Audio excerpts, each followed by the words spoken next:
የቤት ሰራተኛ ስለሆነች ታዲያ ምን ይፈጠርልሽ? ተስፋ የተሻልሽ ነው የሚመስልሽ?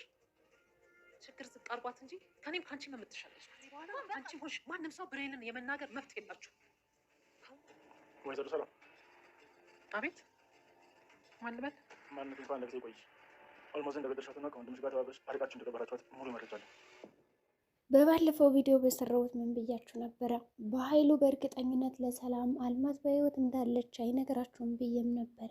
ይኸው ዛሬም እንደተለመደው በኃይሉ ሀብትና ንብረቷን ለመዝረፍ ሲል ከወይዘሮ አልማዝ ጋር እንግዲህ በመስማማት አሁንም ቢሆን እንደሞተች እንድትቀጥልና ማስመሰሏ በዚሁ እንዳለ በሶስቶቻቸው መካከል የሚስጥር ተደብቆ እንዲቆይ ይፈልጓል። ዳጊ ራሱ በአሁኑ የዛኔ ፈርቶ ሞታለች ብሎ ለሰላም ባይነግራት ኖሮ ይህ ሁሉ በደልና ግፍ ባልደረሰባት ነበረ። ዳጊ በወቅቱ እንግዲህ ቀረብ ብሎ እጇን ነክቶ አይቷት ራሷን ስታ ነበር አልማዝ። ነገር ግን እሱ ሞታለች በህይወት የለችም ብሎ ወሬውን አናፈሰው። ካናፈሰውም በኋላ እንግዲህ ሁላቸውም ሞታለች ብለው ነበር ያሰቡት። አሁን ሰላም እንደዚህ ለመሆኑ ተጠያቂው ማን ነው ከተባለ ዳጊ ነው። ምክንያቱም እሱ ነው መጀመሪያ ትንፋሿ የለካት ሞታለች አለች ብሎ የሚገመገማት እሱ ነበረ። ነገር ግን እሱ በተሳሳተው ስህተት አሁን ላይ አልማዝ ነፃ ናት፣ ከሞትም ተነስታለች። ሰላም ግን በሱ ምክንያት እየተሰቃየች ትገኛለች። ቁጭ ባለችና ብቻውን በሆነችበት እያንዳንዱ ቅስፈት እየመጣች እንግዲህ ታዲያስ ጭራሽ ደግሞ ሌላ ሰው ልትገይ ነው አይደለ ከዚህ ጋር ቁጭ ያልሽው የሚል ድምፅ የወይዘሮ አልማዝን በጆሮዋና በአይምሯ እያቃጨለ አስቸግሯታል። ሰላም በቃ ማበዷ ነው።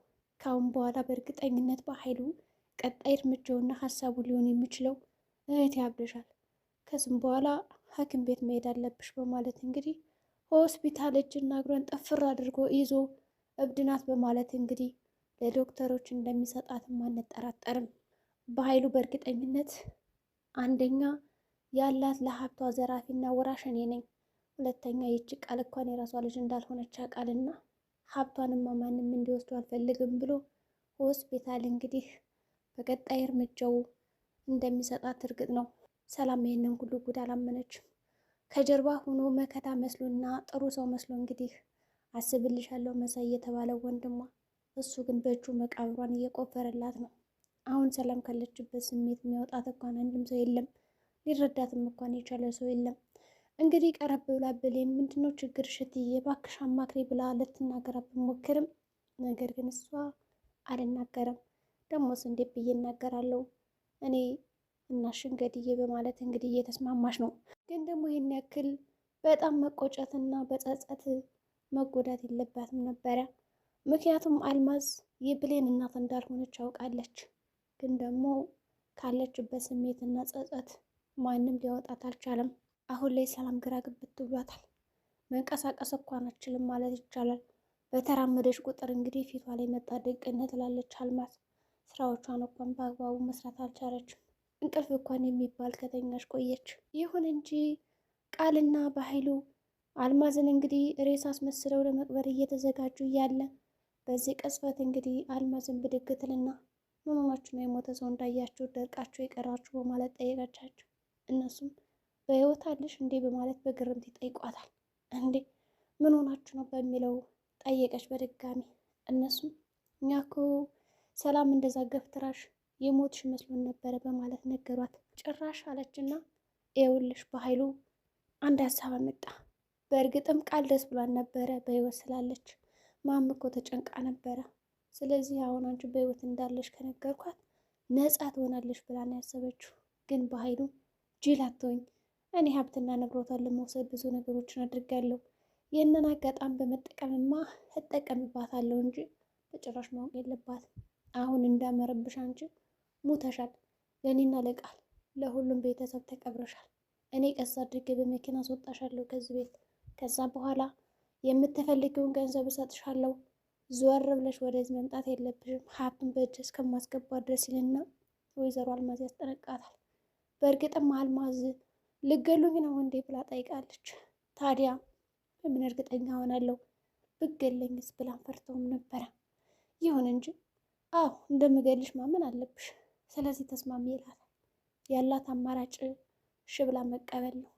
በእርግጥም እሷ የጥቅም ሰው ስለሆነች ገንዘብ ለማግኘት ስትል ሁሉን ነገር እሺ በማለት ነው የገባችው። ወዲያውኑም እንደምን ብለው ተያይዘው እንግዲህ ከዳግም ጋር ለመውጣት ሞከሩ። ሰላም አሁንም ይቅርበኝ እያለች በጸጸት መሀል ላይ ሁና እየተማጸነቻት ነው። ብዙ ነገሮችን ተናገረቻት። ግን ሰላም ታሳዝናለች። የምስኪን ተጫወተባት ያ ወንድሟ። ሰላምን ማን ሊያድናት ይችላል? ብሌን ከዚህ ሁሉ ስራና ወጥመድ ውስጥ ታወጣታለች ወይስ ደግሞ ዳግም ሞታለች ብሎ ያሰባሰቡ በህይወት እንዳለች ያውቃል? ብቻ ድራማ አጓጊ ነው። ወደፊት ምን ሊሆን ይችላል? ዳግም አላወቀም። እሱ ራሱ እንደሞተች ነው የሚያስበው። ከዛ በተጨማሪ ደግሞ ብሌንን አይንህ እያየ እኔ ቀማለሁ የሚል ከሳሚ ታላቅ ማስፈራሪያና ዛቻ እንዲሁም ደግሞ ፊት ለፊት በመጋፈጥ ተፋጠሙ ነበረ። ሳሚ ለብሌን ደውሎ እንደተጫወሽብኝም አልቀርም፣ እኔ ሳሚ ነኝ፣ እስካሁን ማንም ተጫውቶብኝ ነጣ የወጣ ሰው የለም፣ አንቺን ብቶኝ ገልሻለሁ በማለት በስልክ ቢዝትባትም እንግዲህ ሄለን ማለቴ ብሌን ይቅርታ ሳሚ አላወቅኩም በማለት ስትመልስለት ይበልጥ ተቃጠለ፣ ጨሰም። ታያለሽ እኔ ሳሚ ነኝ፣ ለማንኛውም የቾኮሌቱ ልጅ ነኝ በማለት ለው መስታወስ ሞከረ። ብሌንም በሰዓቱ አስታወሰችና አንተና እንዴ ይቅር በላይ ወንድሜ፣ እኔ በጣም አጥፍቻለሁ፣ ለጨዋታ ነበር እንደዛ አልኩ በማለት ነገረችው። እንዴች ነችና ሳሚ እንደዚህማ ተጫውተሽብኝ አትቀሪም፣ እንገናኛለን ይልና ወዲያውኑ ስልኩን ይጠረቅመዋል። ከዛም በኋላ ጆሮዋ ላይ ከዘጋው በኋላ እሷ ያለችበትን መከታተል ጀመረ። ብሌንም ስራውን ከጨረሰች በኋላ ከትዬ ጋርም እንግዲህ ተኝታ እንቅልፍ ሊወስዳት ስላልቻለ በይ እናትዬ እኔ አሁን አሳዳጊ እናቴን ሂጅ ማየት አለብኝ፣ ያው ተጨንቃ ነው የሚሆን በማለት ወደ ገኒ ቤት ለም ነበረ። ወይዘሮ ገኒ በሀሳብ ጎርመት ብላ ያሰበችም ነበረ። ግን ደግሞ ገኒ ምን እያሰበችው እንደዛ የተመሰጠችውም ያስብላል። በእርግጥም ብቻዋን ናት ያለችው። አንድ ልጅ በላይ የምታስባት ብሌንም ሰው ቤት ናት ያለችው። ታዲያ እንዴት በዚህ ሀሳብ አይወስዳትም? ወዲያውኑ መጣችላት። ብሌ እናቴ ደህና ነሽ አይደል አለቻት። እናትም ሰብሰብ አለችና ብሌን እየመጣሽ እንዴ በማለት እንግዲህ በፈገግታ ተቀበለቻት። እሷም አዎ አለችና ተቃቅፈው ታውቂያለሽ ልጄ፣ ያ ጓደኛሽ እንዴት አይነት መልካም ሰው መሰለሽ፣ ዳጊ የሚባለው ኳስ ቤዛ ይዞ ሊጠይቀኝ መጥቶ አጫውተኝ ሄደ ስትላት ብሌን በጣም ተደሰተችና ወዲያውኑ ከእናቷ ጋር ጊዜ ማሳለፍ የፈለገችውን ይቅርታ እናቴ፣ ከቤት እኮ በጣም ብዙ ስራዎችን ትቼ ነው የመጣሁት አንቺን ለማየት ትልና ሰበብ ታደርግና ላጥ ብላ ትወጣለች። ከወጣችን በኋላ ከገኒ ቤት ወደ ዳግም ነበር ያመራችው። ዳግምን ስታየው እንግዲህ በፈገግታ ታጀበች። ስቃም ልጨርስ አልቻለችም። በጣም ደስታ ተሰማት። ይኸውልህ ዳግም እናቴ ቤት ሂጅ ነበርና ያደረግከውን ነገር ሰሙ፣ በጣም አመሰግናለሁ በማለት እንግዲህ ያቀፈችው። ዳግም ተደስቶ የራስ የሆነ ሰው እኮ ሊመሰገን አይገባም በማለት መለሰላት። እሷም አይ እሱስ ልክ ነህ፣ ግን ሌላ መስገን ብዬ ነው በማለት ታመሰግነውና ቁጭ ማለት ጀመሩ። ታዲያ ለምን ትቆሚያለሽ? ነይ ግቢ ይልና ወደ ቤት ያስገቧታል። ከገቡም በኋላ ፍቅራቸውን መገላለጥ ጀመሩ። አንሷም እሱም ለእሱም በህይወታቸው ትልቅ ሚና እንዳላቸውና አንዱ ያለ አንዱ ካልተደጋገፈ እንዲሁም ካልተሳሰበ መኖር እንደማይችሉም ተገላልጸዋል። እንግዲህ አልማዝም ወታለች ከዛ ቤት። ሰላም ናት የቀረችው። ቁጭ ብላ ሳሎን ላይ ማሰብ ጀመረች። በጆሮዋ አንቺ ነፍሰ ገዳይ የሚል ድምፅ አሁንም ያቃጭልባታል። ሰላም ግራ ገብት አላት። ወይኔ በማለት ደነገጠች። ብሌን መታ ማባበለቻት፣ ግን ሊለቃት አልቻለም። ወዲያውኑ ደግሞ ቃል ለበኃይሉ ደወለችና ታውቃለህ በአካሁን ሰው ገደልኩ ብላ እኮ አጀሪት በጸጸት ልትሞት ነው አለችው። እሱም በአክሽ የራስሽ ጉዳይ፣ ይልቅ አሁን የምልሽን እያንዳንዱ ነገር አድርጊ፣ ምንም አይነት ኮሽታ መስማትም ሆነ ማወቅ የለባትም በማለት ያስጠነቃታል። እሷ ግን እዛ በጸጸት ተሰቃያለች። በድንገት ዳጊና ብሌን ወክ ማድረግ አለብን ብለው ከመኝታ ክፍሉ ሲወጡ አየችና ጨሰች። ስልክ ስታወራ የነበረውን ደግሞ ምን ትሰራለች ዳግም ጋር በማለት ስልኩን ዘግታ እነሱን በትኩረት መመልከት ጀመረች። ወዲያውኑ አንቺ ገረድ እያለች ያለ የሌለ ስድብ አዘነበችባት። አታውሪ፣ መልሽ፣ አትመልሽ የሚልም ነበሩ። ብሌንም እሷ እንደምትላት ዝምም መልስም መስጠትም ጀመረች። ተናንቀናል፣ ይህን ያክል እኔ እያዘዝኩሽ ለምንድነው ስራ ማሰሪ? ስራ ጨርሻለሁ፣ በዛ ላይ ትዬን አስፈቅጄን የወጣሁት ብትልም ኧረ ማን ይስማት? ጨሰች። ቃል ቅናቱን ግብግብ አደረጋት። ለማንኛውም አንቺ እኮ ገረድ ነሽ፣ እና አሁን ቀጥ ብለሽ ስሪ ስራሽ፣ እኔ እኮ የእሷ ልጅ ነኝ፣ ስለዚህ መታዘዝ አለብሽ። ግን ደግሞ እኔ ዝም አልኩ ማለት አንቺ ጥሩ ሰው ነሽ ማለት አይደለም። ልጅሽ አይደለችም፣ እናትሽም አይደለችም ማለቻት። ቃል ጸጥ ብላ ቀረች፣ ደረቀች። ንዴቷን ለመወጣት ያሰበችው ከሰላም ላይ ነው። ሰላም ውስጥ ነበረችና አልታዘዝ አለችኝ እኮ ስትላት፣ ምን አገባሽ? እዚህ ሁሉ ጦስ የገባሁት በአንቺ ምክንያት ነው። አንቺ ውሸታም፣ ይህን ሁሉ ውሸት ባትዋሽ ኖሮ እኔ ከዚህ ነገር ባልገባው ብላ ሰላምም ሙልጭ አረገቻት ቃልን። ቃልም ሁለት አማራጭ ሰጠቻት። ከአሁን በኋላ ወይኔን ወይ እሷን የሚል አማራጭ።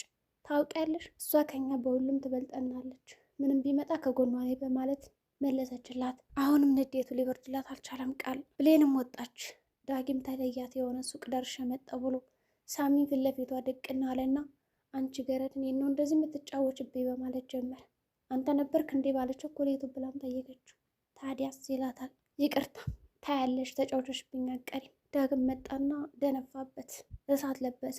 ለምን ትነካታለህ ማለት ጀመረ። ሳሚም አንተ ቦቅባካ አይንህ እያየ ይችን ልጅ የኔ ያደርጋታለሁ በማለት ዝቶበት ሄደ። ብሌንም ደስ ብሏታል። የኔ ጠበቃ ማለት እንግዲህ አሞገሰችው። ግን ወደ በኃይሉ በመሄድ ደግሞ ሌላ ተንኮል ጠነሰሰ። ሳሚ ሚስጥራችሁን አውቃለሁ፣ ስለዚህ ለፖሊስ ነው እጅሽን የምሰጥሽ በማለት ሲያስፈራራት ሰላም ራሷን ስታ እንግዲህ ፌንት ነው የነቀለችው። ሳሚ ጥሩ ሰው ይሆናል ስንል ክፉ ሰው እየሆነ ነው።